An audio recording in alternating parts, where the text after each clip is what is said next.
insurance changed, which is a bummer. I liked my old therapist. She was cool. She asked me point blank first session if I have a learning disability. Great question, Natalie. Let's cut right to the chase. Not to my knowledge, which, to be fair, is limited. She was like, have you ever been tested for one? I was like, another great question. Same answer, an unconfident no.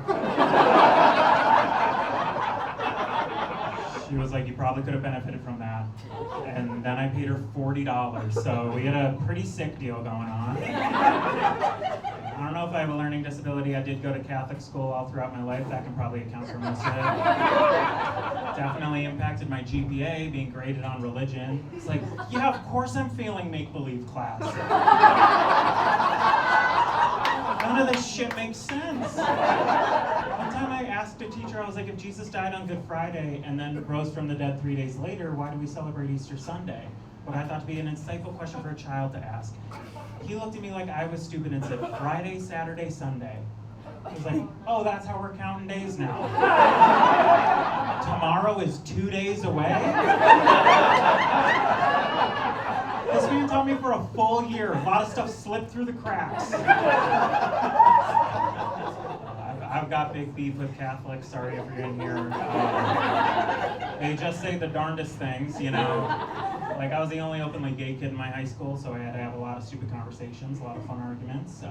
My personal favorite that I heard, an oldie but a goodie, a classic.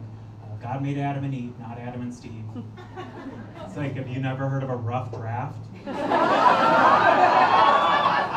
Nobody's first try is the best, you know? For those who need a refresher on their tale, they got us kicked out of paradise, and then one of their sons killed the other one with a rock. And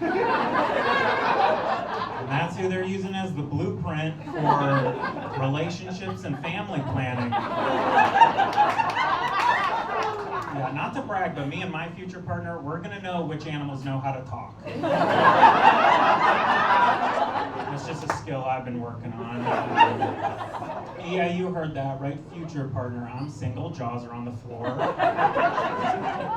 It's fine, I'm out there. I'm on Grindr, which I hesitate to call a dating app. It's not one where you can match with people you find mutually attractive. It is just a drop-down grid of the closest 60 queers.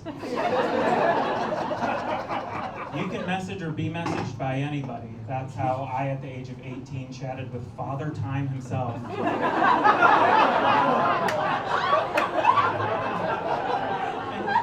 You know, I told an ex of mine that I had hooked up with a lot of older men, and his response to that was, hey, 30's not that old. I was like, okay, first off, double it.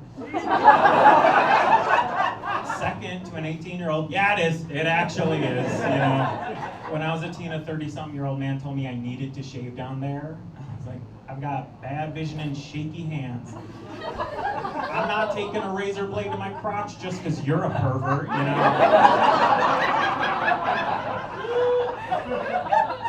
But, you know, I am being dramatic. I have met very lovely men on Grindr that I'm very grateful to know. It's just that when I first installed the app, I was living in my hometown of Waukesha, Wisconsin. Yeah, not exactly known for a hustling, bustling LGBTQ plus community. They were mostly put on the map because of the Slenderman stabbings. For those unfamiliar with that news story, that was when two 12-year-olds stabbed their friend a bunch of times. Don't worry, they suck at it, she survived. And when asked, why did you do that? They said it was for the online monster Slenderman. So, yeah, not the best place to meet fellas on the internet. I